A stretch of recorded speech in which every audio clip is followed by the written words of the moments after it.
The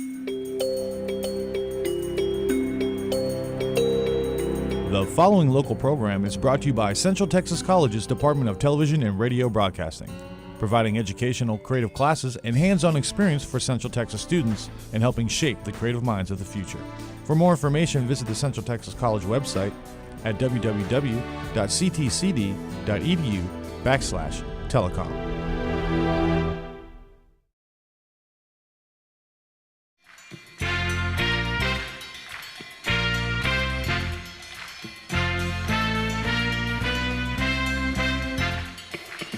Hello, welcome to Perspectives. I'm Reza, your host on today's program. Also with me is Dr. Jose Martinez, his co-host. Welcome, Dr. Martinez. Hello. Hey. On today's program, we're going to be talking about MECATX, which is a organization here in Killeen. And to talk about that, we have Dr. Daniel Cott here, who's going to be talking about and giving us an update on that organization. And also we have Cesar Tovar, who is a member of the organization. So welcome both of you. Thank you. Thank you. Let me start off with you, Dr. Cott. Tell us about the organization. Well, a little bit of history on MECA as we really go back to 1980, and we've gone through 3 generations of MECA, MECA, multi-ethnic cultural arts, and then another generation, and then now we're into multi-educational, cross-cultural, and arts association. So we've learned along with the educational system that there are new ways and better ways of doing things. So we've gone from what we call STEM in the last 5-10 years, science, technology, educational, math, and added A to it, which is arts, which is now STEAM. Therefore, it includes what we used to do too, and then the new parameters of arts, which is music and dance and video and technology. So basically, we've been in the past a nonprofit organization, so we exist off of donations, grant money, et cetera, et cetera. And over a period of time, we've been very successful in that we've got many grants, we've got a high inventory of instruments and a large inventory of traditional dress. Some people call them costumes. And we are international, number 1. 2, we're multi-generational, young ones and old ones. We mix them. The old musicians been around for 4 generations with the younger ones who are just learning.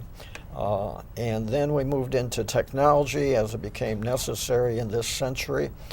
So now we're mentoring students in all of these branches, music, dance. And when we say music and dance, it's mostly international folk music and dance. And folk is defined as that over 50 years ago. Now that I'm over 50, we decided it as something over 100 years ago. And that's pretty standard in the world. So we do not teach social dances per se. They can do them for fun, but that's not what we teach. And we expect the students to learn. We offer everything for free. Music, we sign out instruments. We're somewhat patterned after a high school band. We have a large inventory of instruments. We sign them out. And the only thing we expect in return is, number 1, they must learn. And the way we put them through the test is they must perform. So we perform for most of the seasonal holidays. The last one we did was St. Patrick's Day. Coming up is Cinco de Mayo, Mexican. Then Memorial Day, we'll be doing 2 probably programs on Memorial Day. We'll be in the Juneteenth parade. We are in parades also. Then comes the ACC, then comes German Oktoberfest, and later comes Christmas. Plus we do some other ones such as Panamanian Independence Day, because I spent 5 years in Panama learning their music and dance. So basically we try to teach adults and children, but the concept that we're pushing forward is mentoring. In the school system, educational system, we call it curriculum enrichment. So that which the schools can't do not want to do, don't have the money to, we go out and find a way to do that, such as in Killeen. Killeen was named after an Irishman. Very few Irish in Killeen, so we put together from January to St. Patrick's Day a full-blown Irish program for Irish and Scottish families. So now we have probably 10 or 15 kilts. So all the males were there in kilts. We have bagpipes and the traditional instruments. So each year we try to add another culture as predominant in Texas or in Killeen. So, and we try to add technology to it. The STEAM actually means to integrate the sciences, to integrate arts.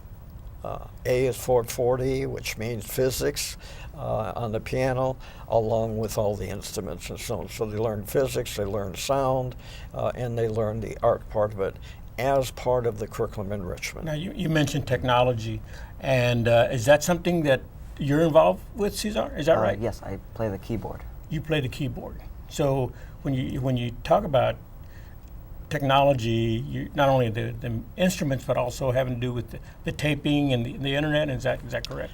Right. On the keyboard, for example, that he's learning, it's a relatively cheap keyboard, and it's got built-in lessons on it. It's got lighted keys for what we call muscle memory that a lot of teachers do not teach. You can put earphones on it. The average female can carry it around with her. So it's not piano. In the MIDI world that's been out since 1981 or 82, there's a minimum of 127 instruments. So you can play mariachi. You can have one play trumpet, one play violin, one play drums, one play 127 instruments, and that's all technology. That is not live music, a trumpet player, and so on. So we can use that to teach. We can record with it, and we can do multiple things with it. How do you incorporate that with, I think you have there, what is that you have there, right there? Okay, the other thing we wanted to talk about is related to technology. There's a world that you and I grew up in, the analog world. Right. That's not the world these young people. They're in a digital world. So this century is a digital world. Things are smaller, they're cheaper, they're more powerful. I brought this to show you. This is the camera that will do probably quite as much as some of these cameras here, cost for $30. So antenna with a transmitter, and the receiver is in here, and this is a TV set that can record it, and you can watch it. So we can put a drone in the sky with this and map out Texas.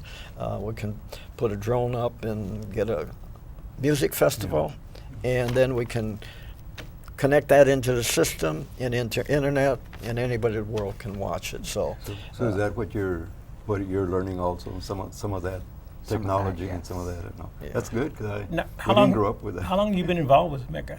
About 3 months. 3 months. What made you decide to get involved? I didn't feel like staying around my house doing nothing, so I found something to do, and I found MECA. So in a way, he's kind of being mentored, and he's been a mentor himself. Is that correct? right. And now you're wearing a Boy Scouts uniform. Yes. I applaud you for that. What does all that mean? You want to tell us a little bit about that? It's badges that we earn on skill and what we earn through either packets of merit badge worksheets or actual. And you're working on a special one now, right? Is that correct? I'm working on my Eagle project. Okay. So can he earn a Eagle badge through being involved with your organization? Well, yeah, it can. As we mentor forward in the Boy Scouts, we can mentor in astronomy, music, bugle calls, videography, photography, robots, drones, and many of these are Boy Scout badges. And each badge, from his standpoint, is about the equivalent of a beginner's college course in that subject, or at least a high school course. And they're very complex to learn and get one badge. They don't come just for the fun of it. As he goes towards his Eagle badge, then he will get a whole slew of badges. How many? You need about 20, 21. Yeah. Wow. And he also must do a community project, which means a project that go out, raise funds, and do something good for the community. So what is the project that you're working on for the Eagle? You said project. What is it? I'm working on something for my church. It was approved by Father Richard O'Rourke, and I just have to get it approved by the district. And what would you be doing with the church or in the church? There's this Virgin Mary statue that I'm going to repair and do some remodeling around it as well. Now, your sister's involved with the organization, with MECA. Yes. Is that right? And what does she do? She plays the accordion.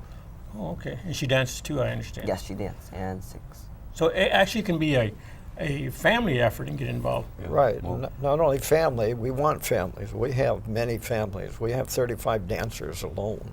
And I would guess probably that many musicians. So some of our families have as many as 5 children in our group. So not only families, we go multi-generational. Gray-haired people right on down to the 5-year-olds. So we have 2 5-year-olds with us that are learning to dance. And the 5-year-old has 3 sisters up in age. So everybody's invited to become part of it, and they kind of pick and choose what they want. We try to get them to cross over, and some do, some don't. For example, we want the Mexicans to learn German dances. One of our family that was here and has a 5-year-old and 2 boys, older one.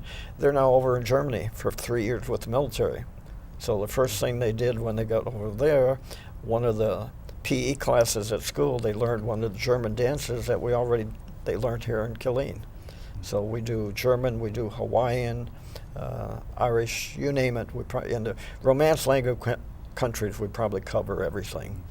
Asian, we do some Asian Pacific, some Japanese, and some Hawaiian. And that's about it there. it's particularly good, I think, that youth are involved, like you and others, in these very positive projects and so on, because there's a lot otherwise out there that youth are doing that is not that positive. Well, we try to fill in the void. Mhm. For example, Right. the Germans in Killeen used to be in Texas, very active. It was the second most spoken language in Texas in 1900 to 1940s. Now there are very few of them. So we fill in that void. I've been learning German dances since I met my wife 61 years ago. So that's a long time.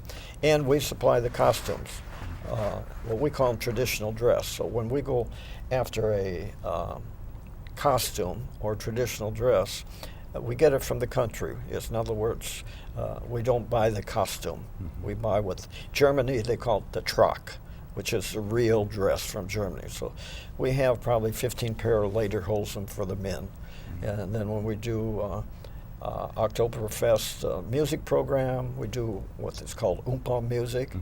And we have a lot of senior citizens who either come from Germany or have relations there. So we actually have right now 13 accordion players. Probably the only city in Texas that has that many. You know, what you mentioned a minute ago just now, that's the origin of much of conjunto music in much of the music amongst Hispanics in Mexico and so forth, or actually Tejano as far as that is concerned. The Right. umpa sound, the accordion and all that, Yeah. that's Tejano. And that's what makes it interesting, because a lot of the Mexicans that we'll deal with in Texas do mariachi, which is kind of European. It's like a band instruments and so on. So if they have a wedding or a fiesta, the mariachi plays for the church service, they play for the reception, but the next 3 hours at the Knights of Columbus Hall, Copper's Cove, they'll be doing conjunto and Tejano music with accordion leads. So even within the country, there's what we call regional music, just like in the United States. There's 5 regions in Mexico. Each region has a different lead instrument. Okay. Now, you mentioned that y'all fill a void here in Killeen. As most of the participants from the Killeen, or do you have some like from Copper's Cove, Temple, Belton? They come. We have a fiddle player come from Salado. We have a fiddle player come from Burnett. We have some families come from Copper's Cove, and now we just picked up in the last few months a physician's family that comes from Lampasas 2 to 3 times a week for us, and they have 4 boys. So we never turn the boys on. We need boys for dancing. Girls, we can get a lot of girls dancers, but anyway, we have probably now, which by the grace of God, I don't know how it happened, but we have more boys, males, dancing than we do females. And y'all meet once a week, or? Well, we meet, we do have a flyer here that people can get on our website and so on. Basically, with all the things that we offer, we meet for an educational session every day but Wednesday and Thursday for either 1.5 hour or 3 hour session. So dance is on Tuesday nights at Killeen Special Olympics building. Music we do at the Senior Citizen Center in the afternoon. One of the problems with senior citizens, they don't drive at night, including me. So the bottom line is you kind of have to learn to adapt to it. So we do music on Sundays also. And then somewhat what you call, those are group sessions like a high school band or middle school band. Then we do private sessions for those that want to move quicker. And he's coming on some weekends. Some Sunday he and his sister, or Saturday he and his sister come. You have something scheduled for Cinco de Mayo. I think you mentioned Yeah, earlier. that's very important. What is it that you To all have us, scheduled? and we may have more because we always get requests late. Some people wait until the last minute, or they see this program. But so far, what is it that But you have? Cinco de Mayo, we have our usual program at the Bob Gilmore Center. We always satisfy the needs of senior citizens because that's what I am now, and so on. So that will be a Cinco de Mayo program, full-blown Mexican music, mariachi, conjunto, you name it, and dance. And then on Cinco de Mayo, which is a Saturday, we're still a little up in the air. We've got some choices, and we really haven't decided what to do. But if people get to your website, they can find the exact time, Right, an hour. and all. up-to-date thing. Okay, And then on yeah. Sunday, we'll be at a church because we do programs for schools, churches, and so on, at a church in Belton. And then the following weekend, which is still Cinco de Mayo, based on the way holidays are practiced in a culture like ours, because people tend to practice on a weekend and not a weekday. We'll be at the Copper's Cove Knights of Columbus in the evening for full-blown mariachi and Tejano program. Now, since we're going to be talking about Cinco de Mayo, this program is going to air, this tape is going to air in April, which is going to give people 2-3 weeks to get ready for Cinco de Mayo. I'm going to leave it to you, Dr. Martinez. Why do we celebrate Cinco de Mayo? Well, briefly, May the 5th in 1862, there was a battle against the French at Puebla. The French were invading the country, and eventually they succeeded, but the peasants, basically the poor people in the city of Puebla at that time, May 5th, 1862, were able to hold them back enough, in fact, about a year or so from succeeding in terms of coming to Mexico City. So when the French did come to Mexico City and establish themselves, it was already a little too late. They couldn't hold on to power. So the reason for celebrating is basically because the poor, or in this case, in Texas, the poor, many Hispanics and so forth, that can sometimes win, can sometimes exercise power. In this case, defeating the French. In this case, here in Texas, accomplishing a number of things. That's the idea. And many people don't know, actually. It's a good thing that you asked me about that, because they don't know about what Cinco de Mayo means. They just celebrate it, basically. People get it mixed up that they think it's Mexican Independence Day, and it's not. Right. And actually, it's Cinco de Mayo is celebrated more in the U.S. Yes, that is the case. than it is celebrated over in Mexico. Yeah, because of Hispanics here and what they struggle against.